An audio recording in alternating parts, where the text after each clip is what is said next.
Hi, this is podcast one of two of the dilemma and challenges of AI and education. I am Joshua Chevy, a communications major in my senior year. I am Austin Wirtz. I am an ITS cybersecurity major in my junior year. Nick Neva. I'm also an ITS cybersecurity major in my junior year. Hey, I'm Jack Worthy. I'm in communications and I'm in my fifth year. All right, so AI tools can kind of enhance feedback and personalization in the classroom. However, there's quite a bit of ethical related conversation around their use, especially when it comes to a younger generation. So, kind of overall, we argue that they might need things like transparent norms, human centered design, and skill building guardrails to kind of actually extract what we like to see in a classroom. So, we'll start off with ethical dilemmas. What do you guys think like the gains, the positives of using AI in education could look like? So for me, I think one good example from the Gates Foundation, according to CASME, can AI transform education? That was the kind of question they were asking. It kind of went into a bit of detail how AI it does have its flaws and all that, but it does also offer a lot of benefits to the like underdeveloped regions, poorer regions, that type of thing. Where like bringing in just bringing in just like one computer or something like that that has access to internet, has access to AI, can offer so many benefits for just enhancing the education for these students, just giving them like access to new like education plans, like all kinds of things that just come with access to AI, where like a teacher can't just entirely do that on their own. Yep. Absolutely. Building off of that, I think that AI just provides more interactive and engaging coursework for students. I mean, especially in an age where students can just simply Google an answer in, 0.5 seconds. And, that kind of leaves administrators scrambling to find ways to like lower academic dishonesty rates, among other things. But I feel like personally there's more harms to this than there are good. I agree, Austin. Like I'm in my fifth year of college now. If I had this in high school, I already wasn't a great student. It would have just I wouldn't have learned anything. And I already did my junior, senior year of high school was COVID online. I couldn't like if we were sitting at home and I had Chat GPT, like it was Google and what was that one what was that one website like before AI that everyone used? It had like note cards or something. Chegg.com. Yeah, Chegg. Chegg. And what's the other one that had like note cards though? You guys know what I'm talking about? It was like a flashcard website. Not Spark Notes. That was, it was like a flashcard. Quizlet. Yeah, that's what it was. Quizlet. There was always a Quizlet for everything. Through high school at the end there, and I mean, it's you get into college and it's like I just got hit immediately. I was like, oh god, I got to figure these papers out. And then I get into my junior year of college, and AI comes around the corner, and I mean, everyone saw it, even the teachers. They're like, what is this? I mean, didn't they make a whole South Park episode about it? Like all the kids that like they're pretty much Butters. He was just useless before, and now he's like giving a whole synopsis on like the Roman Empire or whatever. I didn't. Sorry to derail your guys' thought there, but I think there's definitely just it's got to be handled with care here. There's got to be some way where it's like it's for outlines or some way. You can't just turn in a blanket doc or copy and paste a quiz and it just does it for you. Oh, 100%. Yeah. I think what were you saying? I was going to say, I'd argue that it's kind of like the same way when the internet first came out and libraries for everything. And everybody's like, oh, you can look it up on the internet now. And like Wikipedia is a good example of like, oh, don't use Wikipedia. But, everybody looked at Wikipedia, wrote their paper using Wikipedia, then found sources to back up what they wrote using Wikipedia in the first place. And usually is right. And I think AI is just kind of like the new extension of that. Like we actually have a study about using AI in the classroom, specifically about front stage and backstage, kind of the differences, and it is very similar as to Wikipedia. It was saying where it would say, like, okay, a student uses AI in the backstage to write their paper, but in the front stage, they won't admit it. They'll be like, no, I didn't use AI. It was a study by Anderson, specifically the front and backstage people's information activities in secondary school. And it was exactly the same thing where it's like, again, like, oh, everybody used AI. Nobody's going to admit it. Like the way of least resistance. It's like kind of just natural. Like pretty much almost every kid is going to try and like do something to like get past whatever the obstacles of the day are. Like we all did it to some extent. Yep, Um, exactly. We also go to like- college on like a campus you got to go to in person. Imagine what people are doing in online school with this stuff right Exactly. now. I mean, there's even probably to- just yeah. farming. Oh degrees. yeah, for sure. There's Yeah. probably someone out there that's like 20 degrees right now because they're Mhm, just using AI or like Case Western Yep. or whatever. Yep. Exactly. Like there are all kinds of schools there that are entirely online. Like even just like colleges and stuff that are online that are just 100%. People are just taking that entire course through ChatGPT or whatever, Google, like Gemini, just all the different things. And this can be like seen like a lot of like teachers will be like they do see, I think, a lot of benefits from AI. Like I think according to Slag's article, AI in Education from EdTech magazine, they were saying that Yep. like the effects of AI, there can be a lot of benefits. There are like personalized education plans, so many different things that just like bring in positives to learning and just make a better experience for the students and the teachers. But there's also issues like one of the main ones they were saying is just like education for the actual teachers on how to deal with the AI, how to like check for AI, just like AI detection tools, things like that can allow them to better kind of teach student populace that is largely of people that are going to be using AI. So yeah. Absolutely. I think a good theory to look at that through would be the social construction of technology. Like, how is this going to shape and influence our society over time if students are using this, ChatGPT and other LLMs every single day? Like, as you guys, as Jack stated, online students specifically, like, how bad is that going to be for teachers, like, every day? Yep. Like, administrators, everybody alike, now we see more proctored exams, things like that. Yeah. So I think, honestly, in the day and age where it's so prevalent, I think the downsides outweigh the benefit in this case. Yep. I think Yeah. AI has become more invasive in students' lives, honestly. Yeah, and I think there's two parts to it. I'd say is like the short-term drawbacks, which we see immediately, like cheating and how much harder it is to detect cheating, over reliance. So people just like, why would you write a paper for 4 hours when you could just play video games or go out in the park or whatever for 4 hours and spend 5 minutes having ChatGPT write it for you. And I think there's also long-term drawbacks, which is going to be more like the psychological thing. So it's like you get used to relying on AI, and suddenly you get to the workforce and you've been using AI throughout your entire education.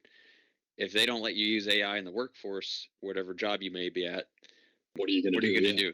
Yeah, like your entire psychology of how to learn is going to be completely wrong. Well, today we even talked about the psychosis thing with that lady and the goon bot she had, right? Yep. That was very disturbing, and I think there's going to be a lot more people like her who could be susceptible to that. I think it's really going to. The problem is, like everything in the generation that we're in and before us, with computers and technology, it's all happening so fast. Before it was like generational tech. It would be like years of development for stuff or what I'm talking about. Like in the Industrial Revolution is kind of after this kicked off, where it's just like every 5 years there's a new just groundbreaking technology. It's it's a lot. Yeah. And then we can't stop it. Like it's like it's something that's just already become like an integral part of society. We have all these businesses creating just like giant data centers specifically for AI and this insane power draw that these data centers cause just all around the country and the world.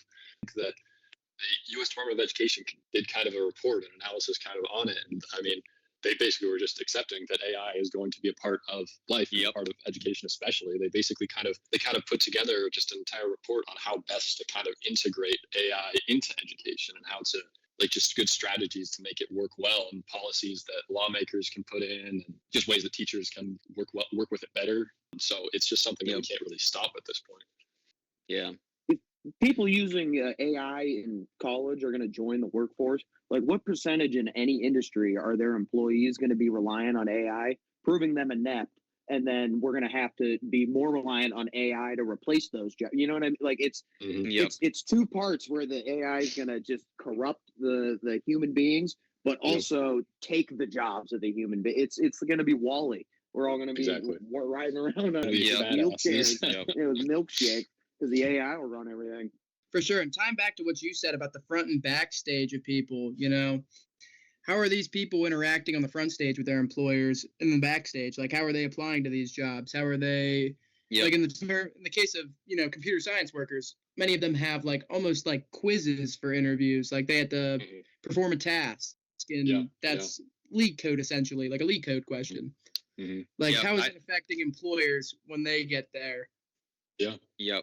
I also think it goes for the employers too, because it's like everybody knows that a lot of resume like readers are not real people. They're AI reading people's resumes, and that's why they'll put like buzzwords in white text on their AIs. Yep. So I think it's like literally it's getting to the point where it's someone submitting AI generated resume or something like that to a AI that's going to read that resume, and it's just there's no real human interaction there anymore. But Exactly. I'd also argue that if it's getting to that point where employers are relying on it, I like there's an article about the Coinbase, like the cryptocurrency CEO. He Yeah. went and fired all his engineers if they didn't know how to use AI. And so now I honestly wonder if it's gonna be getting to the point where it's like, not knowing how to use AI when you get to the workforce would be the equivalent of getting to the workforce now and not know, like, Yeah. being no, that's unable to true. use a basic computer or a phone or something. You That's- get fired pretty quick. So, it's kind of a thing where it's like, how do we even predict where this is going? And of course, like Yeah. with every single thing, like solution wise, that's just, I'd argue it's just a balance needs to be found. Mhm. Just nobody knows where that balance is yet. Mhm. And with like programming, we already see that like programmers are being like laid off and stuff in like major companies and businesses around the world just because a lot of that area of the business is just being pushed off onto AI and stuff. So even beyond Yep. like education and stuff, like we were saying with the employees and all that, it's spread to everything. Yep. Well, in terms of society, I think a good article for that would be the one by Zai and Lee, where it was essentially a systemic review over this over-reliance on AI and how this could essentially relate to weakened critical thinking and decision making for Yep. both students, teachers, educators, workers, you name it. So Yeah. I wonder, say you look at like someone who's in first grade now, and it is as low down as first graders starting to use AI at this point, and just like that article is talking about primary school students Yeah. using AI, and by the time they get into the workforce 20 plus years from now, I wonder how advanced AI is going to be. Like who's going to be even replaced? if there even is a workforce. I mean, it Yeah, goes back to what I was saying about the transition window. It's happening so fast. If we don't figure out a solution, which we're going to talk about in the next podcast more in depth, but it's going to have to be. We're going to have to figure something out to keep like you said, a balance, because we're just going to doom the younger generations with this stuff. Yeah. Because with how it is right now, like we were, I'd say, fortunate enough to have like grown up with not really AI. We of course had like Google and stuff like that, but that had definitely had its time to kind of mature and develop. And at least when it comes to like education, with a, like we were saying, like first grader coming into education with AI already available, already aware of it, and just being able to use it pretty much right off the bat, and just growing through the years if they are still able to use it. And that would be very bad, because again, as Austin was saying, like with the critical thinking, all of that, that's just something that we definitely need as a society. So if we lose that, then that's a big problem. But again, I think we'll go over a lot of the solutions. And I think that a lot of these solutions are something that are just going to come about naturally, that we'll kind of talk about in the next podcast. But yeah, like it's definitely a threat right now. Yeah, but I'd also argue that, of course, it's again, it's they're called tools for a reason. Like the sheer amount of efficiency someone who can combine critical thinking with the use of AI, especially as it becomes more and more advanced, I do see like there's a reason AI is obviously becoming so popular. So it's like a second industrial revolution. It's so incredibly capable that if you're not using it, you're gonna get left behind pretty quickly. Exactly. It's like the internet and all that. Like it was the same. I'm sure. Like when as Professor Cameron was saying in class, I think when he was in school, kind of internet was when the previous generation was in school. The internet was the kind of the new thing that we kind of exactly. So like there wasn't really anything in place to kind of block students from going through and stealing an essay off the internet or whatever it might be on a specific topic. Yep. But now, of course, there are safeguards for that. There's entire systems that are dedicated to finding if you're cheating in that way. They're plagiarizing. Yeah. So we would hope that systems come into place more effectively, at least for AI. But yeah, no, it's something we definitely have to think about. Yeah. Like for example, a book report, you can just pirate. I'm not like endorsing anything or giving anyone a lesson on what you should be doing. We like I said, someone mentioned earlier, we did grow up without it before, and there's obviously a paper trail. So if you got access to your old Chrome account from high school or earlier in college when you don't have AI generated papers, you can go back and use that dialogue and that rhetoric and your kind of emotion and compare it to the pirated book you found online. Tell ChatGPT to compare them and make a book report, and it sounds just like you wrote it. Nobody should do that though. Yeah, definitely don't do that. Do not do that. Lots of people are doing that. I saw on Twitter. Oh yeah. Yeah, I that's the thing too. Is it's like, again, just like when the internet first came out, it's a cat and mouse game. They have AI checkers that are like, this is like this percentage of AI generated, except they're just not accurate enough yet. Yeah. You can write like a full essay, like actually be yourself and feed it into one of yours. Half of the essay might very well be flagged as AI. So yeah, it's still maturing, definitely. And it's like, I don't know about you guys, but a lot of my classes, it's like they'll have like an AI policy where it's like you can use AI to refine your work, to give you outlines and ideas and all that stuff. Like it's already being implemented even here at OU. So it's kind of like, okay, like how much further is this going to go? Like if we look at a syllabus 10 years from now at OU, what's it going to say about AI? Like, no, that's true. Like you really can't tell at this point. Well, in 10 years, the syllabus will just be a bunch of ones and zeros that gets uploaded to your brain, I think.